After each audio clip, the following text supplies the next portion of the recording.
dia a todos. Bom dia, Marcel. Bom dia, Lucas. Bom dia às pessoas que estão assistindo pelo canal do YouTube, provavelmente. Estamos aqui para apresentar trabalhos da mesa 4 da Ampec Sul, a mesa de crescimento econômico. Nesta mesa haverá a apresentação de 3 trabalhos, né? O primeiro eu mesmo apresentarei. O meu nome é André Marques, eu trabalho para a Universidade Federal da Paraíba. A pessoa que vai comentar o trabalho que eu apresentarei é o Marcel, da FGV. O trabalho seguinte é Produtividade da Pesquisa, Comércio Internacional e Crescimento Econômico, 1981-2017, que será apresentado pelo Lucas. Eu farei alguns comentários ao trabalho do Lucas. E, por último, teremos o trabalho do Marcel, Desempenho da Economia Brasileira nos últimos 8 quadriênios, 1987-2018. Um estudo em painel comparando os dados observados e previstos. Portanto, teremos um painel de crescimento econômico, isto é, uma discussão sobre crescimento econômico e também um panorama do Brasil desde os anos 80, já que um dos trabalhos trata do cenário de 91 para 2010 e o Marcel nos dará uma perspectiva mais ampla, né, da economia brasileira desde os anos 80. Então, eu gostaria de, antes de começar, também cumprimentar os organizadores do evento, né, agradecer à comissão organizadora do evento e ao comitê científico, né, por ter selecionado todos os trabalhos, que dá bastante trabalho fazer essa tarefa, né? Então, nós estamos aqui porque essas pessoas trabalharam, né? Trabalharam bem. Então, parabéns aos organizadores. E eu vou... como será organizado, então, aqui o evento? Eu vou deixar organizado da seguinte maneira, né? Segundo as informações que me foram passadas pela comissão organizadora. Cada pessoa terá aproximadamente 20 minutos para apresentar, e cada debatedor em torno de 10 minutos, ou aproximadamente isso, para fazer seus comentários, e a pessoa que apresentou pode voltar a responder, né, usar mais 10 minutos ou 5 minutos para fornecer mais informações, caso seja necessário, né? Eu vou começar apresentando, então, esse artigo, e logo a seguir ouvir os comentários do primeiro comentarista, né, do artigo, que... Deixa eu ver, só um minutinho.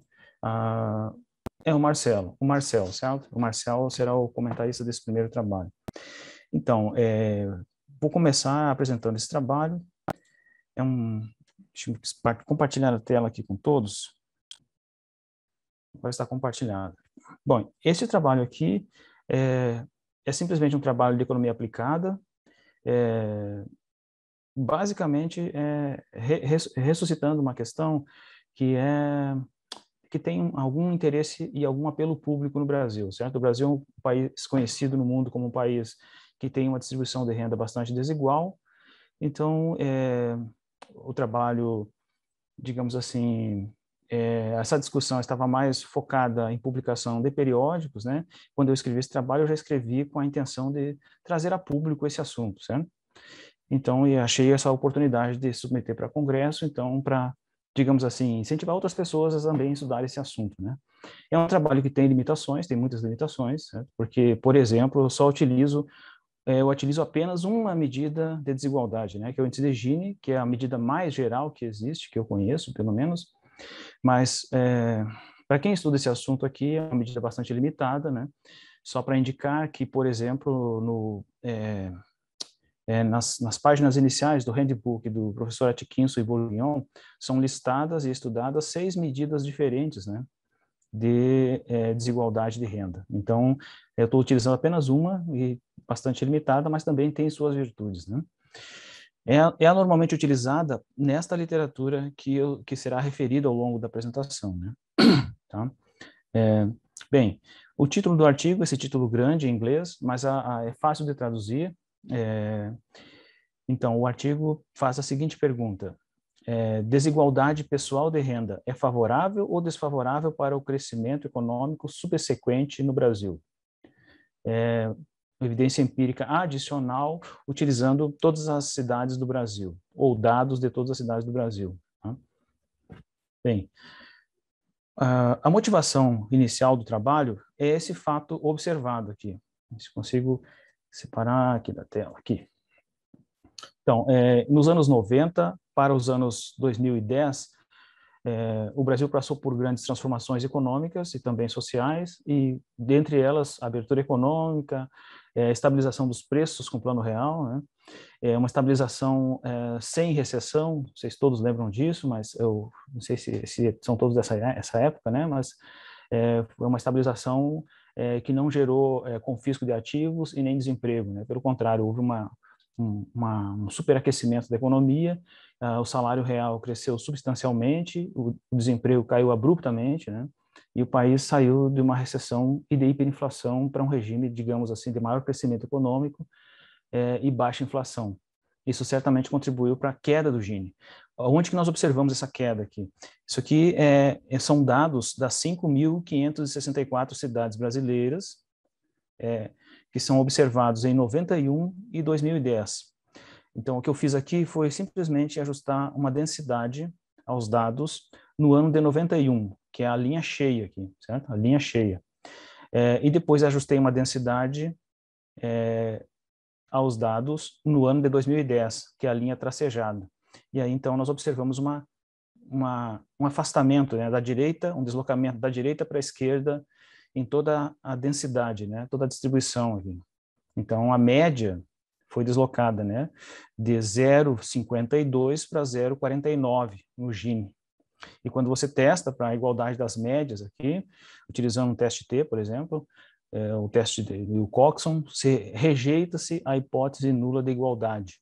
Então, nós temos uma queda significativa do Gini, ou uma queda sistemática do Gini. Então, a pergunta, esse aqui é o fato observado, né? A pergunta é se isso aqui é favorável ou desfavorável para o crescimento econômico. Essa pergunta é apropriada porque o crescimento econômico pode ser uma função positiva ou negativa da desigualdade, por vários motivos. Um exemplo de trabalho que encontrou essa relação positiva, né, é o trabalho de Littschig e Lombardi de 2019. Eles encontram, utilizando dados subnacionais ou dados regionais do Brasil, que isso aqui teria atrasado o crescimento econômico do Brasil, né? A queda do Gini, por ser favorável ao crescimento, o Gini é favorável ao crescimento segundo o Littschig e Lombardi. Esse evento aqui de queda do Gini teria atrasado o crescimento econômico do Brasil. Certo? É isso que esses autores encontram aqui. Vou voltar aqui no slide só para dar uma indicação de por que a desigualdade pode ser favorável ao crescimento. Um dos aspectos conhecidos é você observar que as pessoas têm rendas muito diferentes. Eventualmente, essa disparidade de rendimentos entre as pessoas pode incentivar outras pessoas a alocarem recursos e esforços no sentido de buscar melhores cargos, né? Então, nesse sentido, a desigualdade é favorável para o crescimento, né? Também ocorre que, eventualmente, as pessoas que têm uma renda mais alta têm uma propensão a poupar maior. Portanto, elas, por exemplo, podem usar essas poupanças para comprar ações e financiar de forma mais barata, né, o investimento em capital das empresas, no mercado de ações, por exemplo, né? Nesse aspecto aqui embaixo, a desigualdade pode ser favorável ao crescimento. Entretanto, por outros canais possíveis aqui, a desigualdade pode ser desfavorável ao crescimento. Certo? Então, nós podemos encontrar um sinal negativo quando esses aspectos de cima aqui predominam, ou podemos encontrar um sinal positivo quando os aspectos listados aqui em 2 predominam, né? O que pode ser, por que a desigualdade pode ser desfavorável para o crescimento? Se um país é muito desigual, no sentido de apropriação de recursos medidos pela renda, geralmente o eleitor mediano vai preferir governos que tributam mais empresas, por exemplo, né? E aí as empresas produzem menos ou investem menos, e isso é desfavorável para o crescimento econômico da década seguinte, né? Ou, em outras ocasiões, é falta de fontes de financiamento para as pessoas, né? O Brasil melhorou sensivelmente nos últimos anos essa dimensão, né? Desculpem. Mas se os indivíduos não tiverem, se a desigualdade é muito grande, os indivíduos não têm fontes de financiamento para se educar, ir atrás dos seus skills, né, das suas habilidades, isso também é desfavorável para o crescimento econômico. E o último aspecto é provável que exista um nível crítico de demanda. Se a renda é muito concentrada, por exemplo, as empresas que produziriam um custo unitário menor não podem operar nesse mercado, né? Porque elas precisam de escala, né? Produção em escala, né? E aí, como a renda é muito concentrada, fica inviável para algumas empresas, né? Então, isso também torna desfavorável a desigualdade presente versus o crescimento futuro, né? Então, nós podemos encontrar um sinal negativo quando esses fatores predominam e positivo quando os fatores abaixo predominam, né? O que nós fizemos aqui? Essa pergunta ela é clássica, né? Ela está sempre presente aí, né?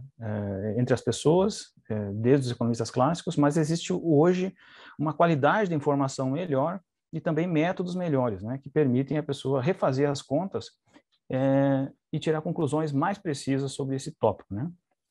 Então, o que eu fiz aqui? Deixa eu passar aqui o slide. A ideia aqui é verificar quais são as lacunas da literatura em termos de obtenção de um beta, ou seja, da resposta do crescimento à desigualdade, de tal forma que esse beta seja consistente e eficiente. Basicamente, aqui, nós queremos um beta que, à medida que a amostra aumente, esse beta estimado seja o mais próximo possível do beta populacional, né? Daquele que não é observado. Tá? E aí, então, nós temos que olhar na literatura aqui que meios, que métodos nós precisamos utilizar para obter um beta com essas propriedades, né? Que ele seja consistente e eficiente. A eficiência aqui é gerada pelo tamanho da amostra. Como eu estou utilizando uma amostra que é muito grande, muito maior do que está na literatura, né? 5.564 é o tamanho da amostra. Então, a eficiência é obtida pelo tamanho da amostra, mas a consistência depende de métodos adequados, por exemplo, para controlar para a simultaneidade entre crescimento e desigualdade, né? Por exemplo, a abertura da economia ou tributação, ela pode ter um efeito favorável ao crescimento e desfavorável à desigualdade, né? Por exemplo, pessoas que perderam seus empregos, isso pode contribuir para um pior na desigualdade. Mas o mesmo evento de abertura da economia também pode aumentar o crescimento econômico, né? Então, o ponto é, crescimento econômico e desigualdade geralmente caminham simultaneamente, são afetados por choques comuns, né? Então, nós precisamos de um método que seja capaz de gerar um beta consistente nessas circunstâncias, né? A mesma observação é feita pelo Bourguignon em 2016 e, portanto, só com essa propriedade, com essa característica dos dados aqui, nós devemos encontrar uma correlação significativa entre a variável explicativa, que é a desigualdade, e o termo de erro, né? E vamos utilizar um teste de Hausmann para verificar essa suposição. Eu também não posso deixar de enfatizar o trabalho do Reed, que está publicado numa revista de Oxford, uma revista de estatística de Oxford, em que ele mostra que essa prática corrente que nós aprendemos desde que entramos na graduação não é adequada. Qual a prática? É você utilizar a variável explicativa defasada em relação à variável explicada. Fixar o regressor lá, a explicativa em 91 e a explicada em 2010. Isso não impede essa correlação entre a variável explicativa e o termo de erro, ou seja, pode ocorrer simultaneidade, ainda que você defase as variáveis, né? O que é necessário fazer é aplicar, sempre que possível, um teste de Hausmann para verificar essa suposição. Ele mostra isso no trabalho de simulação, que essa prática corrente não impede endogeneidade, né? Então, essa aqui é a motivação, digamos assim, a lacuna da literatura, com relação a esse tópico, né, que é crescimento econômico e desigualdade. E somado àquele fato observado que eu mostrei anteriormente, então, essa era a motivação do trabalho, né, preencher essas lacunas aqui. E como é que eu fiz, então, qual foi o procedimento aqui? Basicamente, eu escolhi métodos que são adequados quando essas propriedades aqui estão presentes, né? Simultaneidade ou endogeneidade, né? Heterogeneidade dos dados, por exemplo, é bastante provável que as cidades que estão situadas na região sul, na região norte, não respondam da mesma maneira à desigualdade entre elas, né? Ou seja, existe uma heterogeneidade aqui, ou seja, uma desigualdade de variâncias, né? E também é bem provável que, como são dados bastante desagregados em nível de cidades, ou dados regionais, né, exista dependência entre as observações, autocorrelação espacial ou dependência espacial, né? Então, os métodos que eu empreguei são adequados para capturar essas propriedades dos dados aqui. Que dados que eu utilizei? Dados do Atlas do Desenvolvimento Humano, que são dados baseados no Censo de 91, Censo de 2000 e Censo de 2010. Esses dados estão disponíveis no site, o artigo está disponível para download lá, certo, pessoal? E as pessoas podem fazer download desse banco de dados. O shapefile aqui é necessário porque eu preciso fazer a junção dos dados, atributos das cidades com, com as informações geográficas, né, para gerar os instrumentos espaciais que eu utilizei, né? A variável dependente aqui é o YI, ou seja, a renda per capita real da cidade I no ano 2010, menos a renda per capita da cidade I no ano de 2000, dividido pela renda per capita no ano 2000 da cidade I. Isso quer dizer que eu estou utilizando simplesmente a taxa de crescimento da renda per capita real, né, em função do Gini de 91. Observe que eu estou usando aquela defasagem que eu referi anteriormente. Mas isso aqui, essa defasagem, medir uma variável de 2000 para 2010 e fixar a explicativa em 91 não impede endogeneidade, certo? Assim como mostrou o trabalho do professor Reed, né? Estou utilizando aqui como controles o logaritmo da renda inicial, escolaridade, e depois eu acrescentei densidade demográfica e danos regionais, né? Então, estou utilizando basicamente a regressão de crescimento de Forbes. Christian Forbes publicou um artigo na American Economic Review, em 2000, que sintetiza essa literatura que está mais ou menos disseminada aqui. Esse artigo também está na American Economic Review, que eu recomendo fortemente, né? O Part 3 de 97. Está faltando aqui, desculpe por não ter esquecido de colocar aqui, mas o artigo do Robert Barro, 2000 também, na Journal of Economic Growth, mas no paper ele está adequadamente citado lá, né? O artigo está citado lá, tá? Então, mas estou utilizando a regressão de crescimento de Forbes. Bom, o que é essa regressão de crescimento? O interesse aqui é o beta, certo? O coeficiente de interesse aqui, nós queremos um beta consistente e eficiente. Para que isso aconteça, a desigualdade aqui não pode ter correlação com o termo de erro aqui. E a maneira de verificar isso é utilizando o teste Hausman, né? Quando essa suposição não é apoiada pelos dados, nós precisamos de instrumentos para a desigualdade, ou seja, variáveis que se correlacionam com a desigualdade e não se correlacionam com o termo de erro da equação 1. Aqui, tá? E assim, se os instrumentos apresentarem as propriedades adequadas, nós teremos, então, a garantia de um beta consistente aqui, né? Foi isso que eu fiz. Para quem quiser mais informações sobre isso, também pode buscar aqui o artigo do Howard Jones, né, que é um exemplo do que eu estou fazendo aqui. Eu estou seguindo o exemplo deles, né? Estou utilizando uma forma estrutural. E também existe a conhecida forma reduzida, que é a Sachs e Ward 97, da American Economic Review, também o paper do Robert Barro, 91, paper do Robert Barro, 96, o que utiliza a forma reduzida, né? A diferença básica aqui é que na forma reduzida você tem que listar muitos fatores, muitas variáveis aqui nessa equação, pressupondo que elas são exógenas. E a forma estrutural, não, você está colocando lá direita a equação uma variável que você reconhecidamente já assume que é endógena. Então você tem, isso aqui na verdade representa um sistema de equações, por isso é uma forma estrutural, né, que evita o problema da endogeneidade, no sentido de que você consegue gerar um beta consistente a depender da qualidade dos instrumentos aqui, certo? Então, aí você tem que testar essas qualidades, essas propriedades, né? Foi isso aqui que foi feito. Então, aqui só para resumir, eu coloquei um slide de resumo e já vou passar para os resultados, né? Meu tempo deve estar esgotando. Deixa eu ver aqui o horário. Estou quase esgotando já o meu tempo aqui, né? Um minutinho, por favor. Só um comentário sobre os instrumentos aqui. Esse WG, eu vou falar só o primeiro aqui, para depois os demais são a mesma coisa, né? Esse WG 1991 é o Gini. Eu estou utilizando como instrumento, correlacionada com a desigualdade da cidade I, é a desigualdade das cidades próximas. Porque esse W aqui é uma matriz de relacionamento, a matriz espacial, eu estou utilizando a primeira defasagem espacial aqui, né?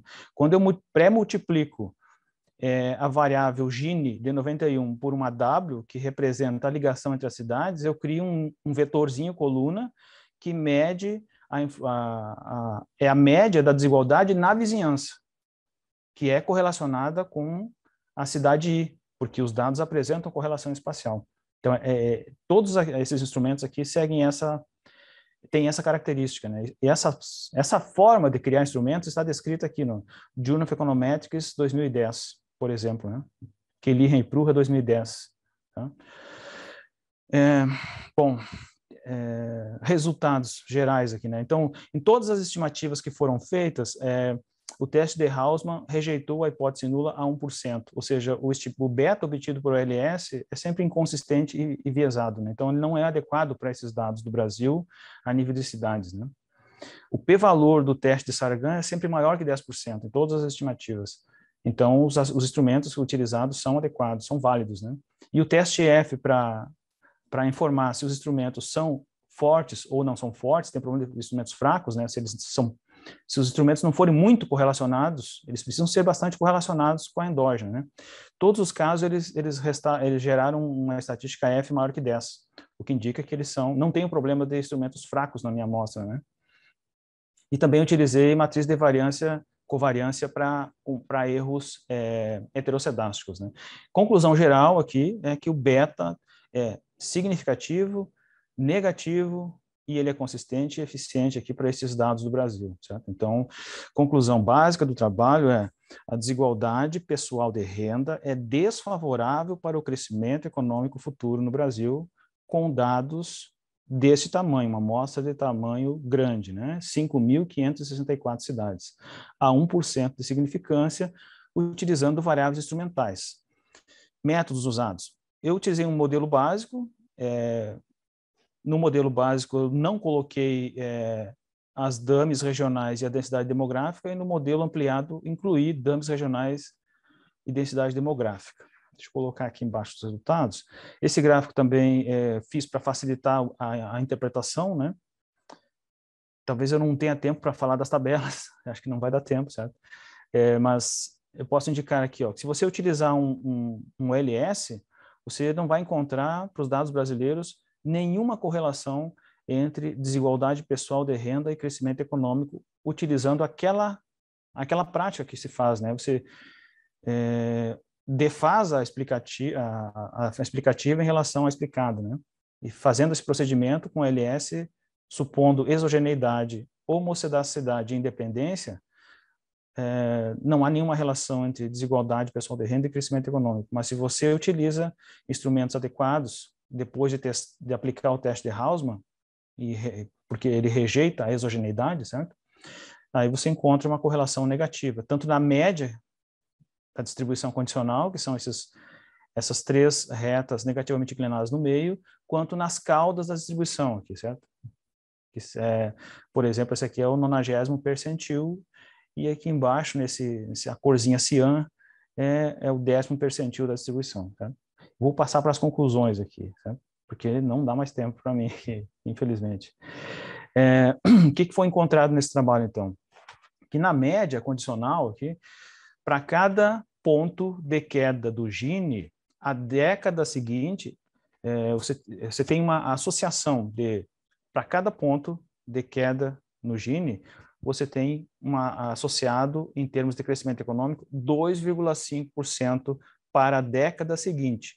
Isso significa que, para a especificação que eu utilizei aqui, que para cada ano, dado que houve uma queda de 1 ponto no Gini, você tem um acréscimo de 0,25% na renda per capita do país. Certo? Então, a queda da desigualdade observada de 91 para 2010, provavelmente, é o que indica que essa estimativa eficiente e consistente, gerou um ganho em termos de padrão de vida no Brasil de 0,25% a cada ano. Se você olhar para uma década, né? Se você olhar acumulado, é 2,5% na década, tá bem? Essa é a principal conclusão do trabalho, certo? Tem outras informações aqui, mas eu também gostaria de dizer que, só ressaltar esse aspecto, né, que com a regressão quantílica aqui também foi possível constatar que as cidades que estão crescendo acima da média, ó, elas têm um ganho em termos de padrão de vida maior do que as cidades que estão crescendo abaixo da média. Oh, desculpa, aqui o 0,10. As cidades que crescem acima da média têm um ganho de 3,29% em termos de crescimento uma década depois, certo? E as cidades que estão crescendo abaixo da média têm um ganho de 1,4% uma década depois da queda de 1 ponto no Gini. Bem? Só para contrastar aqui, o trabalho do Lichtig e Lombardi encontra um resultado contrário a esse aqui, certo? Mas eles fazem um trabalho com dados regionais do Brasil, pressupondo exogeneidade, pressupondo homocedacidade e pressupondo também independência entre as observações, hipóteses que não são suportadas pelos dados. Ok? Então, o que eu posso concluir daqui é que uma lição para nós, né, para todos que praticam econometria aplicada, é a endogeneidade negligenciada. Se utilizássemos lá o LS, isso pode levar a conclusões equivocadas, né? Ok? Então, meu tempo encerrou. Eu passei do tempo uns 5 minutos, desculpe.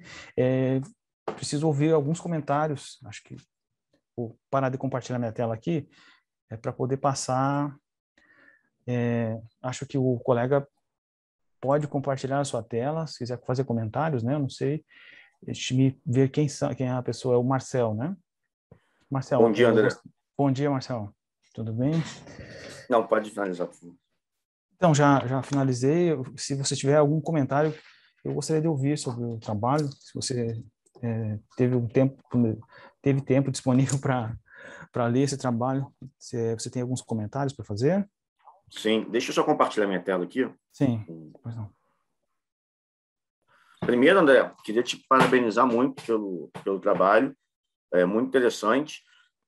Confesso que não essa parte de economia aplicada, não é a minha área, né, que eu trabalho bastante, mas espero que algum comentário aqui possa ser útil também. Mas só relembrando que, mais uma vez, parabenizando o artigo. E além de estar muito, né, muito bem escrito e com muitos dados e tudo mais, além do tema ser de fundamental importância, né, do país, como você bem frisou no começo. Tá? Então, o autor, né, o André Marques, utiliza essa base de dados de mais de 5.500 cidades do Brasil para avaliar o impacto da desigualdade no crescimento econômico do país.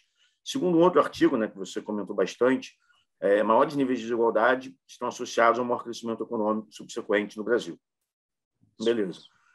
Utilizando dados mais granulares e corrigindo por uma série de potenciais problemas econométricos que o artigo do Lichtig e Lombardi não citam muito, o artigo do André conclui que, pelo contrário, a desigualdade de renda tem efeitos adversos significativos no crescimento das cidades do Brasil. Então, isso é uma questão importante, né, para a literatura que relaciona a desigualdade e crescimento como um todo, a possibilidade de endogeneidade. Então, a priori, não é possível a gente dizer se o maior nível de desigualdade causa um menor crescimento, ou se, por outro lado, países com menor nível de crescimento que acabam por ser mais desiguais. Então, assim, é necessário a gente atentar para técnicas econométricas utilizadas nesse tipo de trabalho, já que os métodos tradicionais, né, como mínimos quadrados ordinários, geram estimativas inconsistentes dos parâmetros em caso de endogeneidade. O autor aplica o teste do Hausmann, né, nos dados e verifica que, ao contrário do exposto no artigo do Lombardi, a hipótese de exogeneidade da desigualdade de renda é fortemente rejeitada, de modo que as estimativas encontradas pelos autores não são precisas ou confiáveis. Então, para contornar esse problema, o André faz uso de várias variáveis instrumentais e vários diversos testes para garantir a validade e o poder explicativo dos instrumentos escolhidos. A conclusão é que o impacto da desigualdade no crescimento econômico é, na média, negativo e estatisticamente significante, mesmo ao nível de 1% de significância. Não só isso, mas os resultados são robustos ao uso de dois conjuntos diferentes de instrumentos utilizados na estimação. um de variáveis de cidades espacialmente próximas e outro de dados internos da própria cidade analisada. Então, o autor também apresenta algumas extensões do seu modelo, que contém controles no intuito de incorporar efeitos de aglomeração e de diferenças regionais entre as cidades analisadas. Dito isso, as conclusões se mantêm. Na versão mais completa do modelo, a estimativa encontrada é de menos de 2,5. Tá, o que isso significa? Que, na média, isso implica que, na média, uma redução de 1 ponto do índice de desigualdade de Gini se traduziria num crescimento econômico acumulado de 2,5 pontos percentuais dentro dos próximos 10 anos para as cidades brasileiras. Esses resultados são similares em magnitude com aqueles encontrados em outros artigos da literatura, como esses dois citados aqui. Um possível caminho de extensão para esse trabalho, que o próprio André cita no artigo, seria tentar determinar mais precisamente através de quais canais uma menor desigualdade de renda no presente levaria a um aumento do crescimento econômico no futuro. E apesar do efeito de causalidade encontrado no artigo, não há teoria ou hipótese empírica levantada no intuito de melhorar, de melhor explicitar a conexão entre essas duas variáveis. André, como eu falei, parabéns aí pelo artigo, muito bem escrito, um tema muito importante.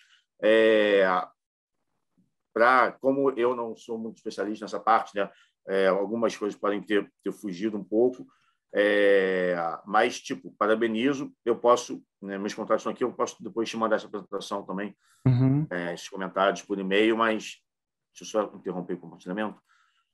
Mas só frisando aqui mais uma vez, parabéns aí pelo artigo. Obrigado pelos comentários, Marcelo. E eu reconheço realmente que tem essas limitações, né? A primeira limitação, e eu acho que é uma das fundamentais, é que o trabalho não explora por quais canais e não indica, né, nem empiricamente nem teoricamente, ali, né? Por quais canais a redução da desigualdade pode ser favorável para o crescimento no Brasil ou é empiricamente favorável para o crescimento no Brasil, né? Então, eu não tenho lá nenhuma indicação de qual é o canal correto para isso, né? O que eu estava fazendo no trabalho, que eu fiz no trabalho, foi uma questão anterior a isso, né? Antes de saber o canal, você precisa saber o sinal, né? Então, se for favorável para o crescimento, a desigualdade, você tem um leque de opções que estão fechadas, essas opções não existem, digamos assim, né? Porque o país já é desigual. E aí você, se encontrasse um sinal positivo, você já tem uma alta desigualdade, portanto, você não teria preocupações mais com desigualdade, porque já é alta, então está favorecendo o crescimento. Okay? Como o sinal é negativo, isso abre algumas opções, né, para os policymakers que estão preocupados com esse tema, eles poderão ter algumas opções, né, porque você pode, com a redução da desigualdade, coletar melhor crescimento aí nos próximos anos, né? Que essa opção, não, em princípio, estava ofuscada, né?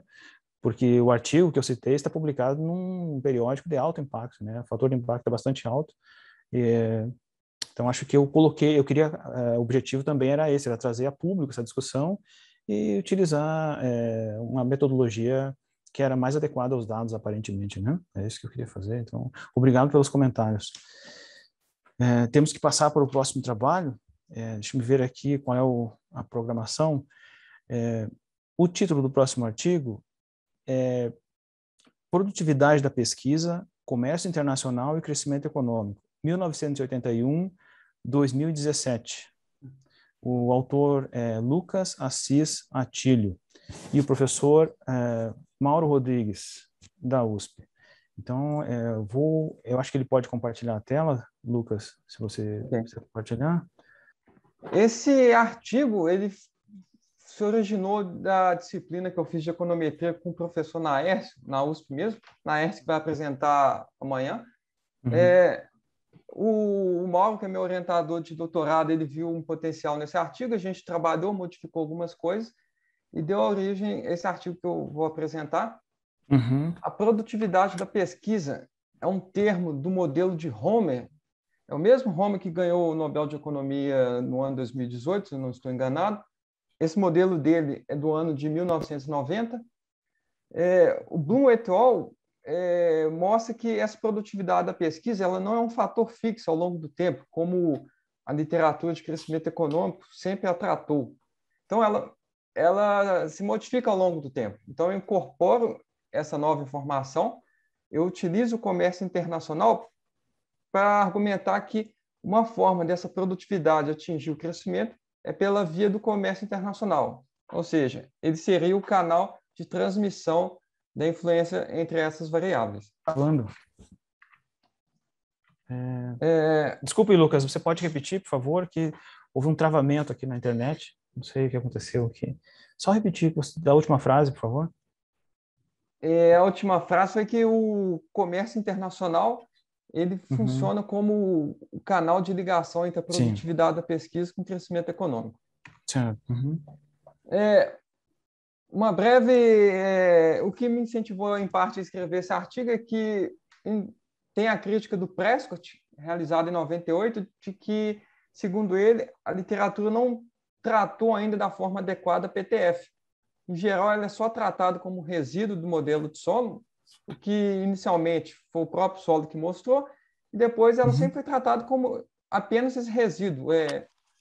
Não teve a preocupação de abrir ela, de explorar mais, construir links entre ela e outras variáveis. A produtividade da pesquisa, como eu vou mostrar, faz parte da PTF. Então, é uma forma de entrar nessa discussão. Como eu disse, o Bloom et al., eles argumentam que parte do lento crescimento dos Estados Unidos atualmente pode ser explicado pela queda da produtividade da pesquisa, só que eles apenas levantam essa hipótese, eles não trabalham ela de forma econométrica, de forma quantitativa. Então, eu pego esse ponto inicial do Bloom et al. E incorporo no modelo. E como esses autores sugeriram, essa variável também pode ajudar a entender a estagnação secular, um processo que principalmente ganhou ímpeto na discussão em 2014, quando o Larry Summers, resgatou um termo que foi inicialmente cunhado pelo Hansen, em 1939. O Hansen, em 1939, previu que as economias centrais teriam problemas para crescer nas décadas seguintes, por N fatores. Hoje sabemos que ele errou, porque depois da Segunda Guerra Mundial aconteceu o oposto. As economias cresceram a taxas altíssimas.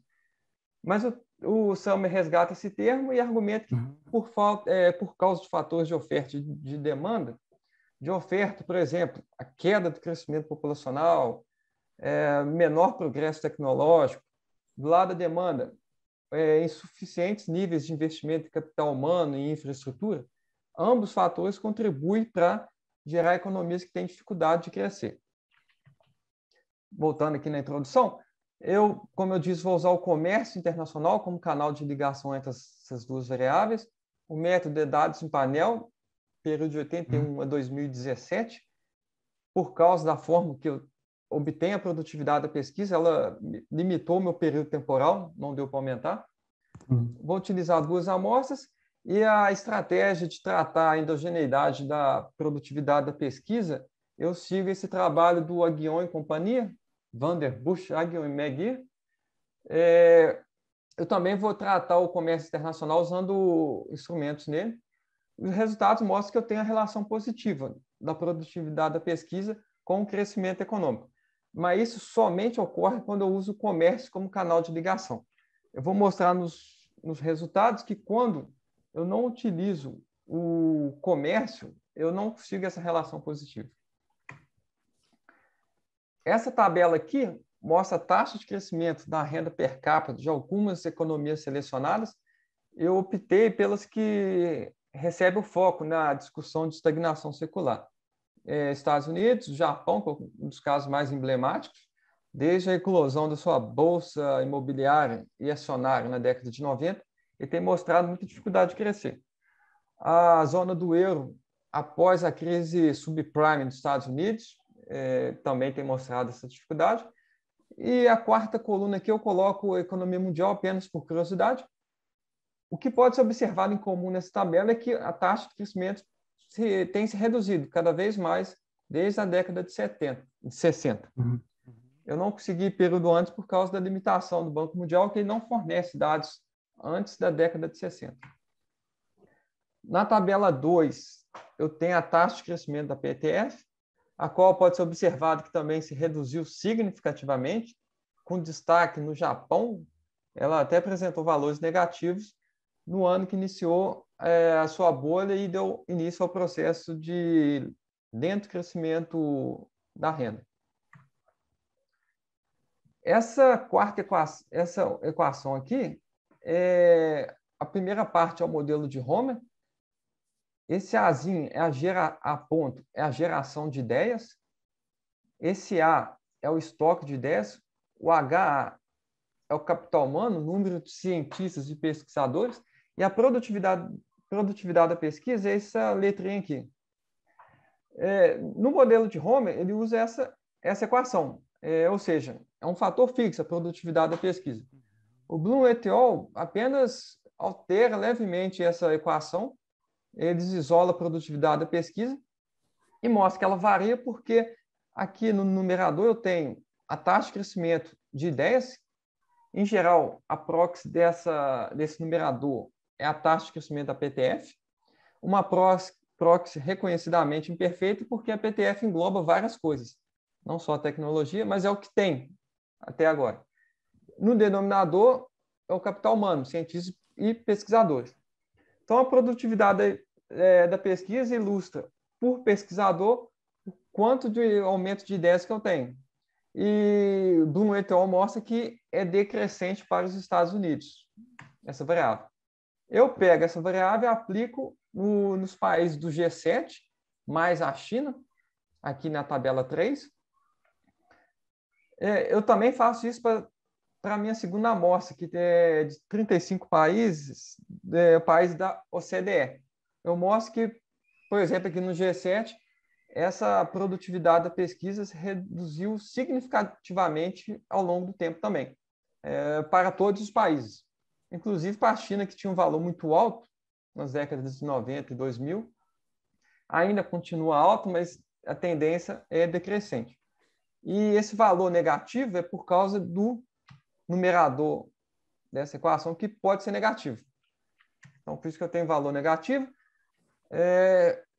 Eu não coloquei nesse trabalho, mas eu também testei a normalização dessa variável para ficar apenas entre 0 e 1, porque pode ficar meio estranho a produtividade negativa. Os valores se mantiveram. Eu também repliquei essa tabela usando outro modelo de crescimento, modelo de Jones. Está no artigo, aqui eu não vou colocar por causa do tempo, mas os resultados também se mantêm. Eu tenho queda da produtividade da pesquisa ao longo do tempo. Feito isso, o dados em painel eu vou usar como variável dependente. Aqui eu errei a palavra, não é produto per capita, é produto por trabalhador empregado em paridade de poder de compra da Penworth Table. Que eu apenas errei, não é per capita, é por trabalhador. A abertura comercial eu represento a soma das exportações com importações dividido pelo PIB. Ao longo do artigo eu vou usar outras proxies e os resultados vão se manter, mas essa é a principal. Então, o painel vai ser constituído pela variável dependente. O I representa cada região, cada país. O T é o tempo. Esse X são variáveis de controle, taxa de investimento, capital humano, crescimento populacional. São as variáveis que são normalmente utilizadas em regressões de crescimento. A lá Barro, Howe Jones, como o André mostrou na apresentação anterior. Homer aqui é a produtividade da pesquisa. É porque eu peguei a variável do modelo do Homer. Certo. Eu preferi usar esse nome porque ao longo do artigo eu intercalo com a produtividade da pesquisa do modelo do Jones. Então, quando é do Jones, eu escrevo Jones, mas é a mesma variável. Aqui, como eu disse no início, a produtividade da pesquisa é instrumentalizada por valores defasados de 5 e 10 anos. Eu fui muito pouco criativo nessa estratégia e também, quando eu recorri à literatura, parece que essa é a estratégia padrão. Muito possivelmente vai ser melhorado ao longo do tempo. Essa amostra 1 com G7 e a China, a amostra 2 para testar os resultados, eu expando para a OCDE, exceto Israel, porque Israel não tem esse dado aqui de capital humano, então se torna inviável obter a produtividade da pesquisa. Nesse caso, eu optei por excluir Israel. Eu utilizo médias de 5 anos para suavizar o efeito de ciclos de negócio, para não afetar tanto os resultados. Essa tabela aqui mostra as regressões iniciais. O trade aqui é o comércio internacional e o home é a variável de produtividade da pesquisa. Aqui, 5 anos é o instrumento de 5 anos, aqui o de 10 anos, e aqui eu utilizo 2 instrumentos, tanto de 5 quanto de 10 anos. Ponto importante dessa tabela é a última linha, que mostra o teste de Sargan, que verifica se os instrumentos são válidos. De acordo com o Sargan, apenas nas regressões 1 e 2, os instrumentos passaram no teste. E, agora, olhando para apenas o coeficiente do comércio internacional, o trade, vejo que ele tem um valor negativo, significativo em algumas oportunidades, o que não é um absurdo. Na literatura, quando o comércio internacional é tratado sozinho, sem nenhuma interação, como eu fiz aqui, eu tenho normalmente um valor negativo. E vejo que a produtividade da pesquisa só é positiva na regressão 2. Eu explico que uma das intenções dessa tabela é mostrar que não é a produtividade da pesquisa sozinha que vai puxar o efeito positivo que eu vou ter nas próximas tabelas. E também o mesmo para o comércio internacional. Nessa tabela aqui, vejo que eu já interajo o comércio com a produtividade da pesquisa aqui, trade vezes home. Aqui, a proxy do comércio é as exportações dividido pelo PIB. Nessa parte aqui, as importações vezes a produtividade. E nessas 3 últimas, eu utilizo a produtividade da pesquisa proveniente do modelo do Jones. Vejo que em todos esses casos, eu tenho resultado positivo e significativo para todas as interações do comércio com a produtividade da pesquisa. Então, aqui eu tenho as evidências sugerem que a produtividade da pesquisa atua sobre o crescimento por via do canal do comércio internacional. Nessas próximas 2 tabelas, eu realizo as mesmas coisas, mas usando a amostra maior, com 35 países. Os resultados são basicamente muito parecidos. O comércio internacional, por si, não tem um efeito significativo. Ele se torna significativo e positivo apenas quando eu interajo, que é o caso dessas 2 linhas aqui. Eu consigo resultados significativos a 1%. E aqui eu fujo do assunto do artigo um pouquinho. Se fosse hoje, eu nem ia ter incluído isso no artigo. Eu interajo o comércio internacional com instituições, não sei por quê. Mas aqui na última linha eu mostro que interagindo o comércio com instituições e o home, eu ainda continuo com valor positivo. Na época eu estava lendo um artigo até citei ele aqui, do Rajan, que ele utiliza instituições com comércio e mostra que tem efeito positivo. Então, possivelmente, eu fui influenciado e repliquei isso aqui. O último exercício econométrico, eu utilizo simulações. Aqui, nessa coluna, eu tenho a taxa de crescimento do PIB por trabalhador em paridade de poder de compra, observado, é o que aconteceu na prática. Agora, do lado direito, base, é o que a taxa que o meu modelo prevê. Então, vejo que o ajuste, por exemplo, para os Estados Unidos ficou muito bom, ficou muito próximo. O mesmo para a Alemanha, ficou razoavelmente próximo, mas em outros casos já não ficou tão bom, como a França, Itália e o Reino Unido, fiquei um pouco distante do valor observado com previsto. O que eu faço nessa parte aqui? Como eu mostrei na tabela 3, essa tabela aqui, a produtividade da pesquisa ela caiu e se reduziu ao longo do tempo. A partir da década de 90, que é quando ela tem a queda, eu retiro essa queda delas. Ao invés de colocar essa queda, eu simulo que ela aumentou em 1% para todos os países, 2,5%, 5% e 10%. E aqui são a taxa de crescimento prevista em cada um dos casos. Vejo que conforme eu aumento a produtividade da pesquisa, a previsão do crescimento também aumenta. E, por exemplo, 10% não é nenhum absurdo, porque ao longo do tempo a média dela ao longo das décadas foi muito maior. Em alguns países ela cresceu 100%, em outras até 200%. Aqui eu fui até, considerando a tabela 3, um comportamento parcimonioso. Então, vejo que aqui essas simulações mostram que a produtividade da pesquisa ajuda a explicar o crescimento econômico e até prevendo de forma até razoável.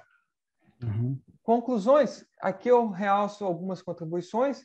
A primeira são para as regressões de crescimento. Eu sugiro um novo elemento que pode ser incorporado nelas, que é a produtividade da pesquisa. A abertura comercial, tem esse artigo do Hanzan et al. Ele mostra que interagir o comércio com instituições, ele até usa uma variável, a PTF, ele interage o comércio com a PTF, mostra que tem um resultado positivo. Aqui eu dou um passo nessa direção, mostrando que interagir o comércio com a produtividade, eu também posso ter esse efeito. E para a literatura de estagnação secular, pode ser que a produtividade da pesquisa seja um fator de oferta que também contribuiu para gerar esse processo. Como recomendação de política econômica, essas recomendações dialogam quase que, principalmente o Aghion, uma das referências dessa área, sempre diz que políticos que consigam aumentar o nível de inovação e aqui de produtividade da pesquisa, elas dialogam com o maior crescimento econômico.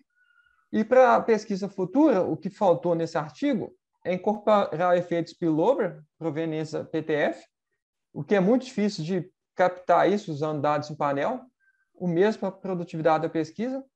Atualmente eu estou trabalhando nessa área usando o GEVAR para tentar pegar esse spillover.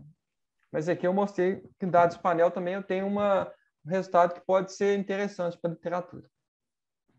Bom, aqui para a minha apresentação, 18 minutos gravado.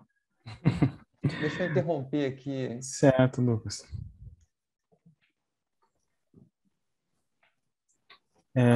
Obrigado pela apresentação, Lucas. Sou eu o comentarista do seu trabalho, então tenho que fazer alguns comentários. Eu anotei alguns comentários aqui, que não sei se serão úteis, né? Mas talvez possam despertar a sua curiosidade ou seu interesse e melhorar alguma coisa, né? Seu trabalho, deixa eu ver aqui, só um minuto, por favor.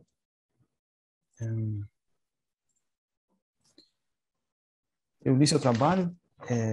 Primeira coisa, eu gostaria de parabenizá-lo, né? O seu trabalho está bem organizado, bem escrito, né? É bastante claro no que propõe, e os métodos são muito bem manejados, né? Muito bem aplicados. Então, e os resultados são bastante robustos. Você faz várias interações ao final, parece que as conclusões são invariantes a essas alterações, né? Basicamente, o comércio, quando interage com a produtividade da pesquisa, então, isso tem um efeito bastante favorável sobre o crescimento econômico, né? Destacando, mais uma vez, o papel educacional, né? Provavelmente, a produtividade da pesquisa está provavelmente correlacionada com habilidades educacionais, né? Com os skills educacionais das pessoas. Então, parabéns pelo trabalho, certo? Eu tenho só algumas perguntas aqui, que eu não sei se podem ser úteis para você em alguma ocasião, né? Mas é que eu costumo ler textos com os quais eu aprendo alguma coisa, né? Por exemplo, aquele texto do Robert Barro de 91 ainda é uma fonte de ensino, assim, de pedagógico, né? Para quando a pessoa faz mesmo análise de painel ou cross-section, né? Eu uso aquele texto em várias ocasiões. Não sei se seria útil para você, por exemplo, fazer um diagrama de dispersão, né, entre o PTF e a produtividade da pesquisa, que é a sua variável de interesse, né, a variável que você acrescenta, né? Talvez o leitor, olhando um diagrama de dispersão no começo lá, porque no momento que você começa seu texto, você diz, olha, a PTF está relacionada com a produtividade da pesquisa. Mas você não tem um teste de correlação, ou um coeficiente de correlação, um diagrama de dispersão, isso despertaria no leitor a curiosidade, olha, realmente os países aqui têm uma correlação alta, ó. Isso é uma possibilidade, eu acho que ajudaria o leitor, né, a entender melhor. E outra coisa é tentar explicar por que essa correlação é provável, né? Eu sei que digamos assim, está publicada em artigos essa correlação empírica, né?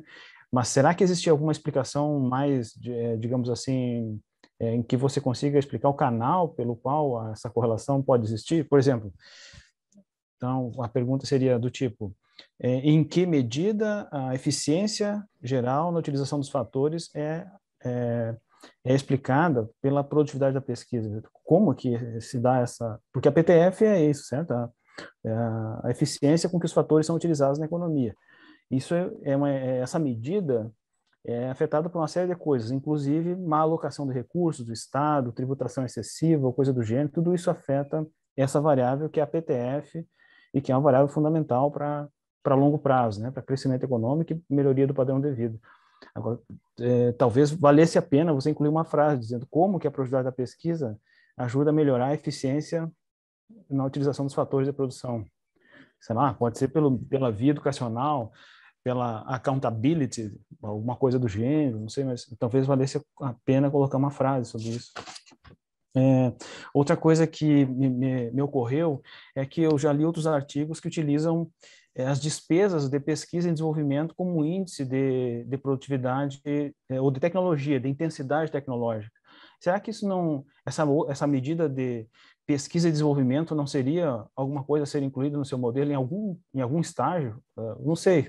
Isso é só uma curiosidade. Eu não sei se caberia essa pergunta, mas como eu não conheço o assunto, eu vou ter de perguntar, né?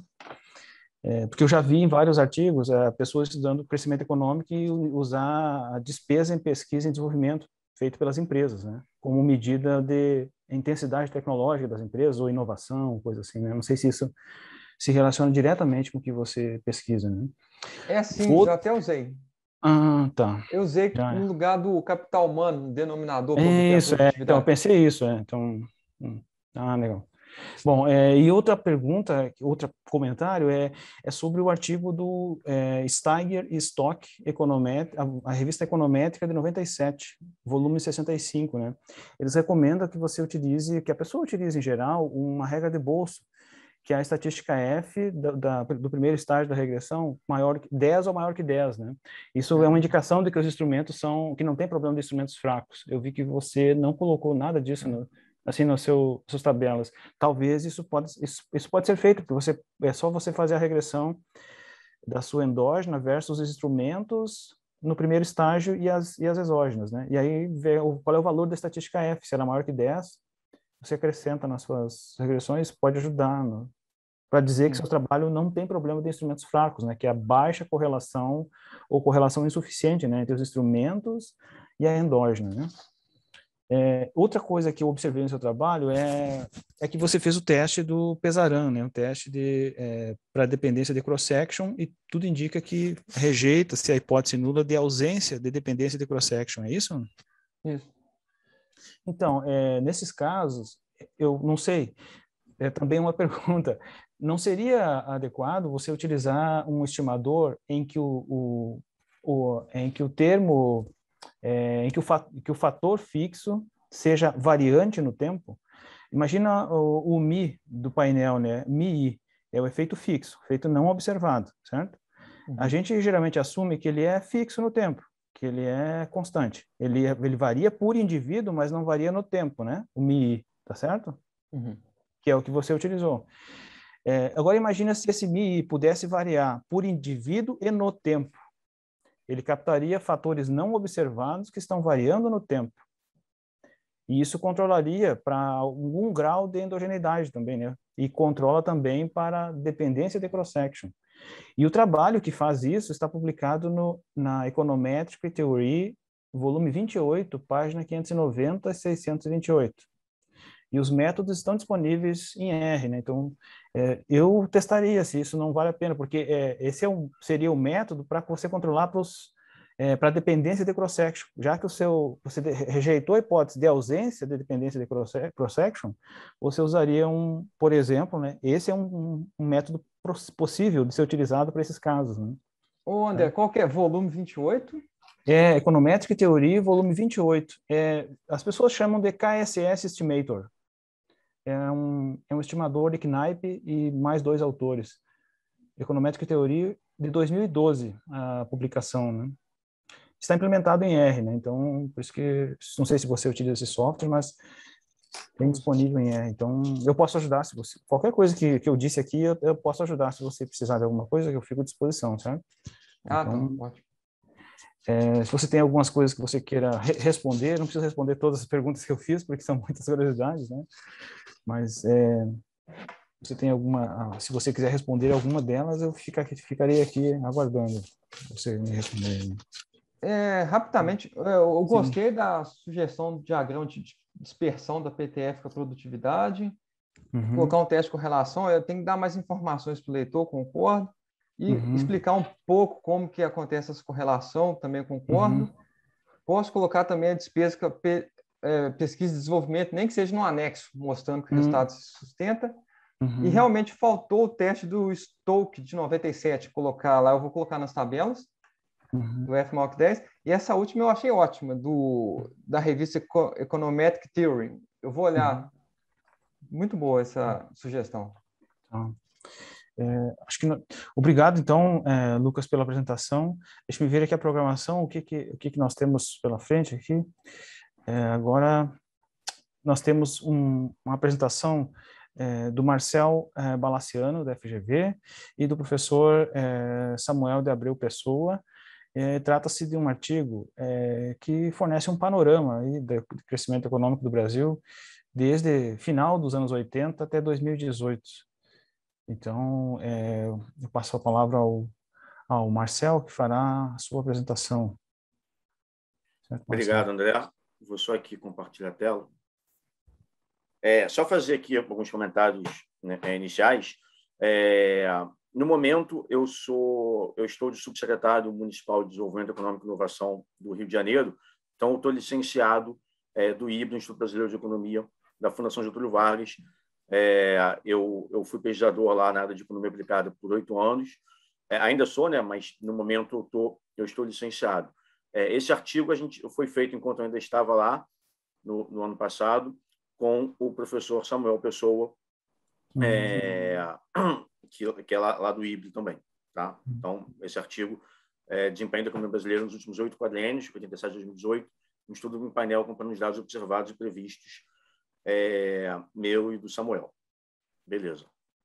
Aqui, rapidamente, como é que eu vou tratar do tema? Vou fazer uma breve introdução, falar alguma coisa de revisão da literatura, mas citando, né, quem a gente botou lá no artigo, falar os resultados do painel e, finalmente, as conclusões.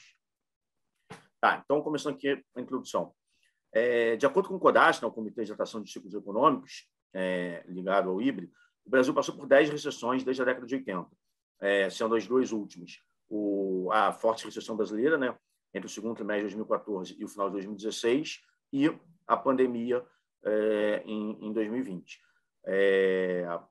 A recessão em 2014 e 2016 foi muito forte, né, foram 2 anos seguidos de queda do PIB.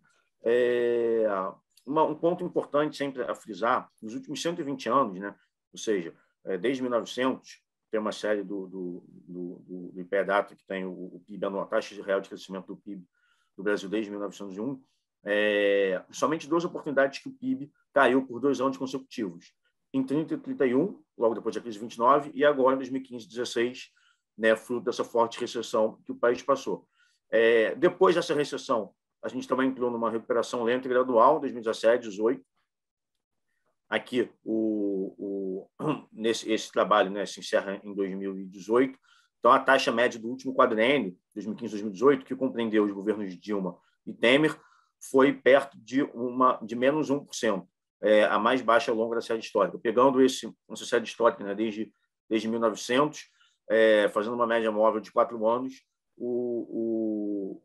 esse período foi o mais baixo da série histórica de 120 anos de crescimento econômico. Não por outra razão, né, o Brasil passou pela segunda década perdida em 40 anos. Entre 2011 e 2020, o Brasil apresentou mais uma década perdida. E um fato importante, não é tratado aqui no artigo, mas só para a gente fazer um contextozinho, a década já seria perdida, seria mais perdida que os anos 80, né, conhecidos como década perdida, mesmo sem coronavírus. A pandemia veio para agravar os nossos problemas, não foi a origem dos nossos os nossos problemas, né? Sem a pandemia, se o Brasil crescesse 2% no ano passado, que era o que o mercado esperava pré-pandemia, mesmo assim a gente teria mais uma década perdida e pior do que os anos 80 em termos de taxa de crescimento econômico. Em 2019, não ocorreu mais um baixo crescimento do PIB, de 1,4%, e em 2020, isso que eu falei da pandemia. Então, diante desse quadro, um dos principais debates da economia brasileira era sobre os motivos da desaceleração do crescimento brasileiro da recessão 2014, 15 e 16. Um ponto importante também a ser frisado é que, pela primeira vez na história, o Brasil entrou numa recessão nova sem ter se recuperado totalmente as perdas da recessão anterior. Ou seja, a gente estava, pré-pandemia, a gente estava diminuindo o gap lá em relação ao primeiro trimestre de 2014. Veio a pandemia, o gap aumentou, então a gente precisa primeiro recuperar tudo da pandemia, para depois recuperar as perdas de recessão, para aí sim poder crescer mais. Sobre essa recessão, de 2014, 15 e 16, uma menor parte dos analistas acreditavam que o enfraquecimento da economia foi resultado principalmente de fatores externos. Outra parte, majoritária, que é onde o Samuel e eu nos enquadramos, interpretava que fatores internos foram os principais motivos, sobretudo relacionados com a chamada nova matriz econômica.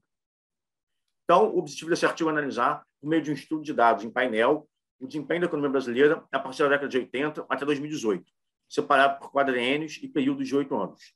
Nesse modelo, a taxa real de crescimento anual do PIB per capita em dólares é explicado por uma série de variáveis, tanto internas quanto externas, uma amostra de 37 países. Outro modelo similar, com pequenas variações, que mais para frente eu explico, tem uma amostra maior, só para dar uma maior robustez nos resultados, e mais os resultados, as conclusões são praticamente as mesmas. Então, aqui, alguns artigos aqui que a gente viu, né? O artigo do Mansueto, do Marcos Boa, do Samuel. Marcelo, com licença. Oi. Você acredito que você não está passando os slides para nós aqui, não está passando estamos ainda com o slide inicial aqui, é isso mesmo? Não, eu tô. Para nós aqui aparece a sua tela inicial apenas. Ah, desculpa, deixa eu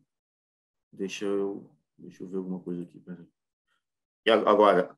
Agora parou completamente, mas se você voltar lá no slide que você estava, não estava aparecendo. Agora sim. Desculpa. Tudo bem. Agora estamos na revisão da literatura. Ok. Tá, deixa eu só. Obrigado. Hein? Tá, beleza. Então, só vou passar aqui rapidamente, né? Aqui foi o primeiro slide. Aqui eu falava o título, né? O artigo meu do Samuel. Introdução, revisão da literatura, resultados do painel, conclusões. Aqui foi essa discussão que eu falei do CODAS, da década perdida e tudo mais. Beleza? Então, o objetivo do artigo é esse que eu tinha falado. E aqui a revisão da literatura. Pô, desculpa, okay. André. Tudo bem, não tem problema não. Acontece. Beleza. Então, aqui a revisão da literatura, né? A gente pegou o artigo aqui do Mansueto, do Marcos Boa, do Samuel Pessoa, em 2015, Edmar Baixa, alguns que eu escrevia, eu e Juliana Teres, também do IBRE, Barbosa Filho, Fernando Holanda Barbosa Filho, né? Fernando Holanda Barbosa Filho, Samuel Pessoa também, Regis Bonelli e Edmar Baixa, Braulio Borges, o Carrasco, o Vinícius Carrasco, o João Manuel Pinho Melo e o Duarte, um estudo da MCM também, na consultoria macroeconômica, Ferreira e Veloso, artigos do Armínio, do Ilan Godfaz, Marcos Lisboa e Pessoa, Malan, Pedro Malan, né? Ministro Pedro Malan, Silvia Matos, Mário Mesquita, algumas coisas do Samuel Pessoa também, Fernando Rezende, Shimura, Luiz Guilherme Shimura, José Júlio Sena e, finalmente, Fernando Veloso, Vilela e Giambiadi. Essas foram algumas referências que a gente consultou para fazer a revisão da literatura do artigo. Tá? Então, vamos lá. A gente estimou um painel anual com efeitos fixos, em que a taxa real de crescimento anual do PIB per capita em dólares é explicada por uma série de variáveis específicas para cada país, bem como para variáveis externas que são comuns a todos os países. As variáveis externas foram PIB mundial, taxa de crescimento dos termos de troca e o gap de juros nos Estados Unidos.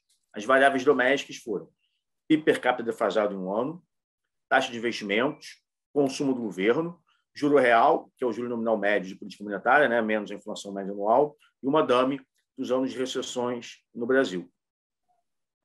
A amostra tem dados anuais entre 80 e 2018, porém um painel desbalanceado, pois para alguns países a amostra se inicia depois de 80. Todas as variáveis são significativas a 5% ou 10%, no caso dos termos de troca, e todos os coeficientes a gente não esperava. Uma análise de robustez, a gente estimou também um painel com uma frequência mais baixa, 4 a 8 anos. Aqui são os 37 países da amostra desse primeiro exercício que a gente fez. Vamos lá, então. Começando aqui essa tabela 1. No quadriênio 2015-2018, em função da forte recessão de 2015-2016, a média taxa de crescimento do PIB per capita foi a menor desses últimos 8 quadriênios, assim como a menor taxa de investimento. A gente pode ver aqui, né, foi uma queda de 2% do PIB per capita em real, menos 1,1% do PIB, o PIB per capita em PPP em dólar foi menos 1,7%, os investimentos tiveram uma taxa de investimento de 15%, a menor da série histórica. O gráfico 1, que eu vou mostrar já mais à frente, mostra a evolução das taxas reais de crescimento do PIB per capita observadas e previstas pelo modelo para o Brasil ao longo dos anos, entre 87 e 2018. Já o gráfico 2 compara os valores observados e previstos do crescimento real do PIB per capita nos quadriênios, começando em 87 e terminando em 2018. Já a tabela 2 apresenta as diferenças entre os valores observados e previstos para os quadriênios. Vale frisar que esse último quadriênio, 2015-2018, o gap entre os valores efetivos estimados foi de menos 1,4 pontos percentuais, reforçando o argumento da forte recessão ocorrida entre o segundo trimestre de 14 e o fim de 16. Então, aqui o gráfico 1 mostra a evolução, as duas linhas, né, dos dados observados e previstos. A gente vê que eles andam mais ou menos juntos. Né?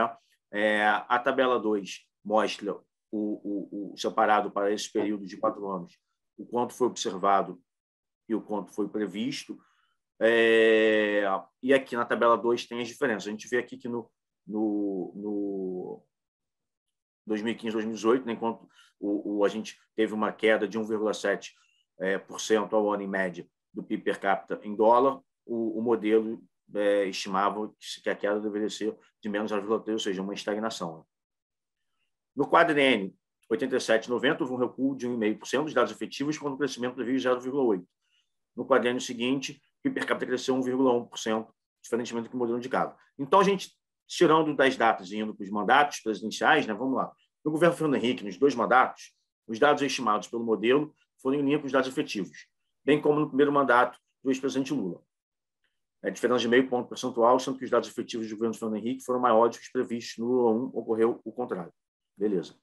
Já no segundo mandato do Lula, os dados observados foram quase 3 vezes maiores do que os estimados. E no primeiro mandato da Dilma, os dados efetivos foram um pouco menores do que os estimados. Então, aqui, focando aqui nesse último quadriênio, talvez seja que é o que mais interessa aqui para a gente, que compreendeu os governos da Dilma até sofrer impeachment e do Temer, com a maior parte da recessão econômica e esses 2 anos de crescimento do PIB, o descolamento dos dados efetivos estimados foi de 1,4 pontos percentuais, como eu tinha mostrado no gráfico e na tabela anteriores. O Braulio Borges, ao analisar os dados da economia brasileira, ele argumenta que parte da desaceleração brasileira, mais forte depois de 2011, pode refletir meramente uma ressaca da euforia do crescimento dos anos anteriores, no âmbito de um processo de convergência média. Esse argumento dele, de que parte da desaceleração pós-2011 pode ser reflexo de uma aceleração maior da economia nos anos anteriores, é corroborado por esse artigo, bem como pelos artigos da Silvia Matos e outros 2 meus também.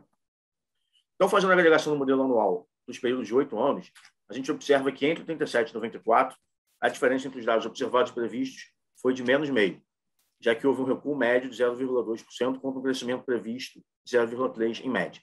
Então, nos governos Fernando Henrique, os 8 anos, e no governo Lula, também os 2 mandatos, os valores observados foram maiores que os previstos. Já no período Dilma-Temer, contou com a recessão, né, houve um recuo médio de 0,2% contra um crescimento previsto de 0,8%, que é o que mostra aqui nesse gráfico e nessa tabela. Já o modelo para os períodos de frequência mais baixa, ou seja, de 4 anos e 8 anos, os resultados estão de forma geral em linha com os exercícios anteriores. Nos 2 mandatos do Fernando Henrique, os dados observados foram maiores que os estimados, assim como nos 8 anos do Lula. No Lula, isso ocorreu pelo fato de que, no segundo mandato, esse maior crescimento observado do que previsto ocorreu de forma mais acentuada. No primeiro mandato, né, o valor observado foi levemente menor do que o previsto. Já no primeiro mandato da Dilma, houve um crescimento observado um pouco menor do que previsto. E a forte recessão de 2014, 15 e 2016 influenciou bastante a grande diferença nos valores observados e previstos pelo modelo para os períodos do governo Dilma e Temer, levando essa diferença de, como eu já tinha falado anteriormente, de 1,4 pontos percentuais entre os dados observados, que foi uma queda de 1,7, e os dados previstos, que foi praticamente a estagnação. Lembrando, né, que esses dados são PIB per capita em dólar, em PPP. Então, os dados que a gente tem do PIB assim, de cabeça não são exatamente os mesmos. Aqui, né, é o gráfico 4 e 5 e a tabela 4 e 5 mostrando esses dados que eu tinha falado anteriormente. Outra forma de se analisar é comparar o nível do PIB per capita efetivo com o estimado. No gráfico aqui abaixo tem essa comparação mostrando que no acumulado, enquanto que o nível efetivo cresceu 29,3% nesse período todo, os dados estimados também foram bem próximos de 30%, né, com, obviamente, algumas oscilações ao longo do período, mas mostra que a tendência e tudo mais é o mesmo, segue a mesma linha. Para esses exercícios feitos até agora, o limitante da amostra de 137 países foi a variável de juro real, que a gente construiu com base nos juros nominais de política monetária do BIS. Então, como uma forma de testar os resultados apresentados até aqui, os mesmos modelos foram rodados com as mesmas variáveis, mas a gente excluiu essa variável juro real. Com isso, a gente aumentou a amostra de 37 para 67 países. As fontes dos dados são as mesmas, né? E todas as variáveis são significativas a 5% a 10% nos termos de troca, e todos os coeficientes também têm o sinal esperado. Como análise de robustez, a gente estimou um painel também com uma frequência mais baixa, 4 a 8 anos. Primeiro, os dados anuais, bem como as médias para os períodos de 4 a 8 anos. Em seguida, o modelo para os períodos de frequência mais baixa, 4 a 8 anos, né, nos gráficos que eu vou mostrar a seguir. E as tabelas mostram a diferença entre os dados observados e previstos. Aqui, né, mais uma vez, já com esse novo modelo, com esse modelo similar ao anterior, mas com uma amostra maior, a gente vê aqui também no gráfico 7 que o observado e o previsto andam relativamente juntos. No gráfico 8, separado pelos períodos, né, as taxas médias reais de crescimento, e na tabela a diferença, o gap entre cada um. A gente vê, por exemplo, que o modelo anterior estimava que no último quadriênio foi menos 0,3 de queda em média, né? Agora, nesse modelo, menos 0,6. Já o gráfico 9 pega esse período, dos períodos de 8 anos, né? Então, aqui, 95, 2002, Fernando Henrique, 2003, 2010, Lula, 2011, 2018, Dilma e o Temer no final, com as tabelas. E no gráfico 10 mostra esse mesmo período separado pelos períodos de 4 anos. Marcel, mais 2 minutos para você. Beleza, estou acabando. As taxas médias reais de crescimento do PIB per capita, então aqui o gráfico 11, como eu já tinha falado. Tá. Esse aqui, a mesma coisa que eu tinha falado anteriormente, o gráfico 12, né, compara o nível PIB per capita efetivo para esse novo modelo. De uma maneira geral, então, os dados do modelo, com a amostra de 37 países, estão em linha com o modelo da amostra maior. No governo Fernando Henrique, os dados observados foram levemente maiores do que os estimados. No governo Lula, cresceu mais do que o estimado, pelo fato do segundo mandato isso ter ocorrido de forma mais acentuada. No meu mandato, o valor observado foi levemente menor do que o previsto. E a forte recessão de 2014-2016 influenciou bastante a grande diferença dos valores observados e previstos pelo modelo para o período dos governos Dilma e Temer. Por fim, os gráficos 13 e 14 comparam os dados observados com os dados previstos para todos os modelos. Lembrando, né, os modelos, a amostra de 37 países, a amostra de 37 países, está aqui, deixa eu só passar aqui mais rápido. Então, aqui, o que a gente pode mostrar aqui? O gráfico 14. No governo Fernando Henrique, na média dos modelos, enquanto que o PIB cresceu 0,8% ao ano em média, o estimado 0,6%. Beleza? Em linha. O governo Lula cresceu mais até do que o estimado pelo modelo, nos 8 anos de Lula, crescimento de 2,9% contra o previsto de 1,8%. E aqui, nesses 8 anos, 2011 e 2018, Dilma e Temer, enquanto que caiu 0,2%, se esperava um crescimento de 0,9%. tá? Foi isso que eu falei aqui. Uhum. Beleza? Só para... Então, esse artigo analisou, por meio de um estudo em painel, com amostra de 37 países, o desempenho da economia brasileira desde 80 até 2018, separado por quadriênios e períodos de 8 anos. E concluiu que, durante o governo Fernando Henrique, o PIB per capita cresceu em linha com o previsto. Durante o governo Lula, houve um crescimento observado maior que o previsto pelos modelos, muito em função do crescimento no segundo mandato, ter sido um crescimento observado expressivamente maior do que o previsto. E, nos últimos 8 anos, enquanto que o previsto pelos modelos é um crescimento em média de 0,9%, os dados observados foram de 0,2%. Último slide. Como pesquisas futuras, a gente pode colocar outras variáveis de modelos, outros países para compor as amostras, além de utilizar outros métodos econométricos. Também estimar os impactos da recessão de 2020, né, do coronavírus na economia, que impactam a maior parte dos países do mundo.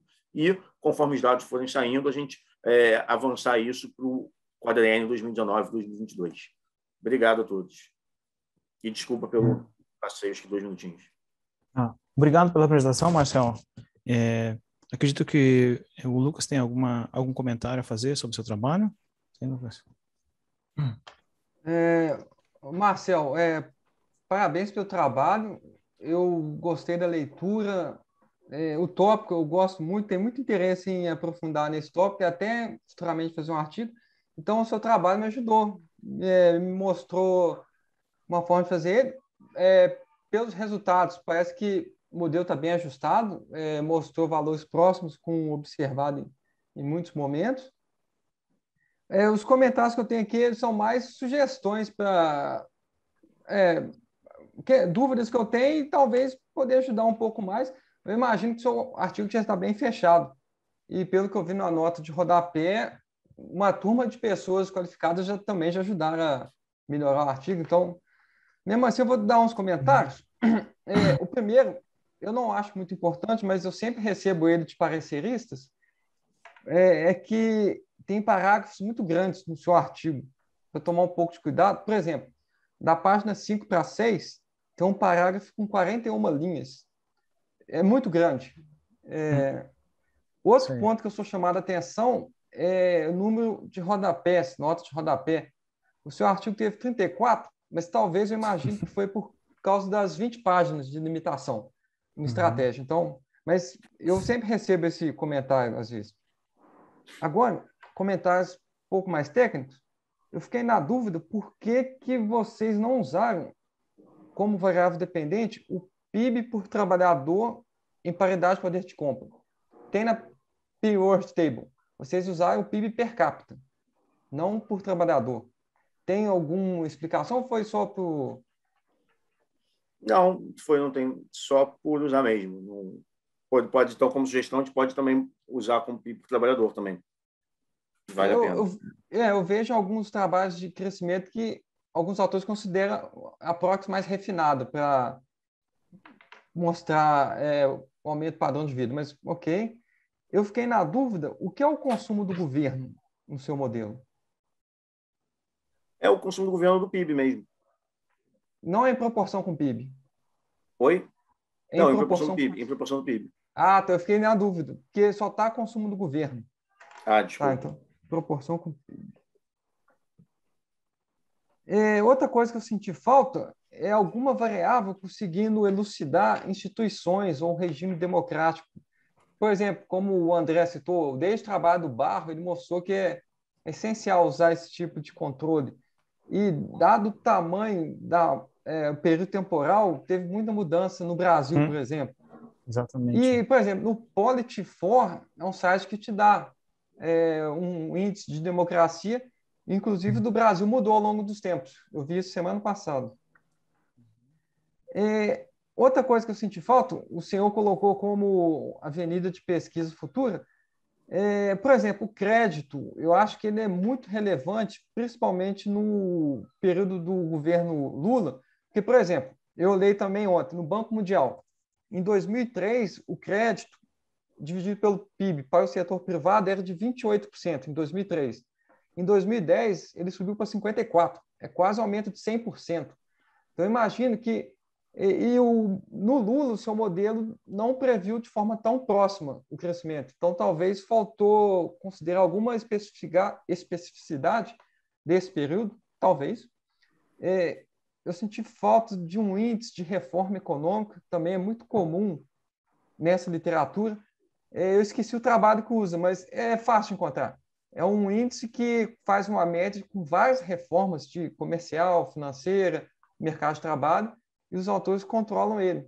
Também o Brasil, por exemplo, teve Plano Real, metas de inflação, teve reformas que podem também ajudar o seu modelo. Eu senti falta de uma justificativa da escolha das variáveis. Eu acho que um parágrafo resolve isso.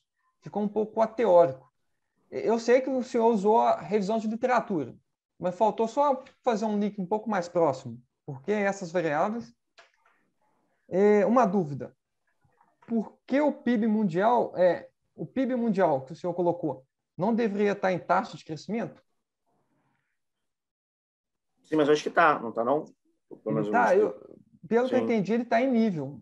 É porque você usa uma variável dependente em taxa. Então, eu pensei, o controle também poderia estar em taxa. O mesmo questão é para o PIB per capita. Como explicativa, eu entendi que está como nível. Eu não sei. Às vezes está como taxa, só faltou colocar lá. Aí é mais tranquilo. Novamente, sobre características específicas só do Brasil, talvez a Penworth Table tenha a variável massa salarial em proporção com o PIB. No governo Lula, eu sei que teve a valorização do salário mínimo acima da inflação. Eu não sei se isso impactou a massa salarial. Pode ver que pode ser uma forma de ajudar também o seu ajuste do modelo. É só sugestão. Uma que eu senti falta também é teste de ajuste do modelo. Autocorrelação, hétero, séries temporais, co-integração. Ou então eu passei batido, está na nota de rodapé e eu não vi. Mas eu não realmente isso não tem, não. Bom comentário. Não tem. O último é que talvez, se vocês quiserem alongar o artigo, assim, não preciso, porque o artigo já está bom, fazer simulações com cenários alternativos. Por exemplo, você mostrou que a taxa de investimento caiu tantos por cento no último período. Faz a simulação se ela não tivesse caído, só para ver como fica o resultado, se ele se aproxima mais do observado. Mas, se quiser alongar o artigo, mas eu acho que não precisa. Então, esses são meus 11 comentários. Mas, como eu falei, é mais sugestão, porque o artigo já está muito fechadinho, muito bom. Pô, Lucas, obrigado aqui pelos comentários anotados todos. Vou falar com o Samuel mais tarde. Eu acho que esse primeiro, PIB por trabalhador, beleza, a gente pode fazer isso também. Se eu não tiver explicado que o consumo em proporção do PIB, um erro, vou ver isso. Essa questão de variáveis de instituições, limite da democracia, como de reforma econômica, acho que vale super a pena botar no modelo essas duas. Além de botar alguma coisa de crédito, que você falou, e da massa salarial da Penworth Table também. Justificativas aceitas e vamos fazer, com certeza. Essa história do PIB mundial, se é no nível na taxa, eu vou dar uma conferida nisso. Teste de ajuste no modelo não tem, vale a pena. E esse último comentário de simulações de cenários alternativos, foi até que eu acho que é que eu mais gostei. Na verdade, acho que eu mais gostei foram duas. Botar essas variáveis de instituições, né, de democracia e de reforma econômica, e essa de simulações de cenários alternativos, eu acho que é bem interessante também, acho que vale super a pena mesmo. Obrigado, Lucas, pelos comentários. Vou passar aqui pelo Samuel também. E esse time pesado que você falou, que comentou, é que eles são do híbrido lá também, né? Aí o Fernando Veloso, o Jorge Lucena, o Dauro Borges, aí a gente dá uma revisada lá antes também. Então, já teve uma revisão de peso no artigo. Certo. Não, obrigado aqui. Lucas, muito obrigado pelos comentários. Marcel, muito obrigado pela apresentação. Se vocês me permitem, eu também gostaria de fazer uma pergunta só para o Marcel. Acho que dá tempo, talvez 1 minuto. Marcel, você fez uma ampla revisão da literatura, você e o professor Samuel, e certamente passou por muitos textos, né? Então, Licença, André. Vocês podem gastar mais uns 10 minutos sem muito problema, tá? Não precisam terminar tão correndo assim a tá bom. reunião. Tá bom. Muito obrigado, Pedro. Valeu. Então, Marcel, eu estava dizendo que você fez uma revisão bastante ampla da literatura, né? Você e o seu coautor, o professor Samuel, e falaram de vários momentos da economia brasileira, oferecendo um grande painel, um grande panorama, né? A pergunta que eu faria, que fica que fica batendo na porta para ser respondida por exemplo, se vocês tivessem que, depois de fazer essa grande revisão da literatura, qual seria o foco da política econômica para os próximos anos? Se vocês tivessem que dar uma resposta desse tipo, se o governo tivesse que escolher uma área ou uma variável, ou um aspecto do Brasil para focar. Ao ler toda essa literatura, existe algum foco assim que apareça com mais frequência na literatura, que seja a moda, digamos assim, a variável mais observada nessa literatura aí, que você correu os olhos? O que o governo deveria fazer para os próximos anos, assim? Você tem alguma ideia sobre isso? Ô, André, Vocês? essa pergunta é muito difícil, mas eu vou tentar de alguma. Primeiro, eu acho que um ponto muito importante é que esse artigo acaba em 2018 e de Uhum, lá para cá o mundo mudou completamente, né? A gente, né, a pandemia e tudo mais. uhum, É, por exemplo, eu acho que uma grande questão, vamos lá, eu acho que a grande questão do Brasil, que é muito discutido lá por todos eles, é o uhum, baixo crescimento do Brasil, né? A famosa armadilha da renda média que o Brasil está. Para mim, um dado mais. A gente ainda teve 2 décadas perdidas em 40 anos, isso uhum, é inaceitável. A gente investe pouco nos últimos 40 anos. A taxa de crescimento média dos investimentos foi de 0,5% ao ano, em média, então a gente precisa investir mais para o país crescer mais e tudo seguir. Mas isso até 2018 talvez valesse, né, seria a narrativa, né? As uhum, reformas e tudo mais, para o país crescer, aumentar a produtividade, tudo bem. Mas de lá para cá aconteceu essa pandemia e tudo mais. Então, vamos lá, acho que uma grande questão, que inclusive teve um artigo que o Fernando Veloso e coautores fizeram, não um artigo acadêmico, né, foi mais lá no CDPP, São os Debates de Políticas Públicas, e está no gabinete do senador Tasso Gereissati também, é o novo redesenho da política social. Eu esqueci qual é o nome, mas seguindo nessa linha, o novo redesenho de política social que eles fazem. E uma questão que eu acho que é muito importante, que lá eles citam, muita gente já tem falado, e até lá no Rio de Janeiro a gente também tem conversado alguma coisa nesse sentido de ver o que fazer, como fazer, é que o seguinte, em linha geral, não é exatamente assim, né, mas muito resumidamente, as pessoas bem pobres são assistidas pelos programas Bolsa Família, assistência social, beleza. O pessoal que é formal, então, por ser formal, ele já tem um nível de renda maior, um nível de qualidade maior, e foi menos impactado com a pandemia, né? Obviamente, foi impactado, houve demissões, e o cara pode ter entrado lá na questão do redução de jornada com redução de salário e tudo mais, mas e nesse meio do caminho tem os informais muito grandes, que o cara tem até uma renda relativamente tranquila, mas com a pandemia ele ficou desamparado, por exemplo, por isso uhum, que teve o auxílio emergencial. Eu gosto de olhar muito, né, se fala do desempregado, do desalentado, tudo mais, eu gosto de somar os desempregados com os desalentados, que é o pessoal que desistiu de procurar emprego, com os indisponíveis, que são aquelas pessoas que procuram, mas por diversos motivos não puderam aceitar o trabalho. Eu até estou procurando achar o trabalho, mas é muito longe da minha casa, então não vale a pena eu ir. Ou a mulher ficou grávida, ou por alguma questão de estudo, tudo mais. Os subocupados, que é o pessoal que trabalha, mas trabalha menos de 40 horas por semana e gostaria de trabalhar mais, e finalmente os informais.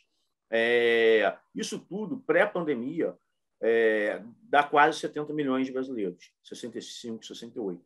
Isso pré-pandemia. Ou seja, a gente pode falar que o Brasil tem 70 milhões de brasileiros pré-pandemia vulneráveis. Com a pandemia, esse quadro não aumentou o nível de vulneráveis, porque houve uma migração muito grande, né? O cara que era informal virou desempregado, desalentado. O cara que era desempregado, estava procurando emprego, ele deixou de ele está procurando emprego há um ano, não achou, com a pandemia e que não vai achar mesmo, ele ficou desalentado. Teve uma migração muito grande entre esses grupos. Mas, pô, pré-pandemia, a gente tem 70 milhões de brasileiros numa situação mais vulnerável do mercado de trabalho, entre eles os informais também. Então, pô, é muita gente, é um terço da população brasileira. Então, lá, voltando ao artigo do Fernando Veloso, Vinícius Botelho e coautores, a gente precisa de alguma coisa para suavizar a renda desses informais, não necessariamente dos informais, porque a gente também não pode incentivar a informalidade, mas desse pessoal que não está no mercado formal e também não é assistido por um Bolsa Família ou por um programa social desse. Porque a pandemia foi uma coisa muito grave, muito séria, mas única, e esperamos que nunca mais aconteça, só daqui a 100 mil anos. Mas o cara, ele tem choques na renda dele. O cara quebra a perna ou fica doente, tudo mais. E ele precisa, então, ter alguma coisa para suavizar a renda dele e tudo mais. Por isso que o auxílio emergencial foi tão importante, apesar de todos os pesares, né? Mas era importante e o cara precisava comer. Então, acho que nesse mundo pós-pandemia e tudo mais, esse é um grande problema, porque lembrando que o Brasil ainda é um país de renda média, é um país emergente, a gente tem muitos problemas sociais e tudo mais. Então, isso... mas, continuação das reformas, a parte fiscal é um problema já sério há bastante tempo, teve essa discussão do teto agora e tudo mais, mas, assim, a gente continua agindo as reformas, né, que é o que se falava antes, mas lembrando que o mundo mudou nesse pequeno período.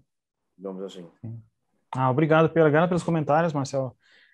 Vi que é uma questão complexa que não se coloca apenas em 5 minutos no slide, né? Não é fácil de sintetizar essas informações. Então, agradeço pelas contribuições.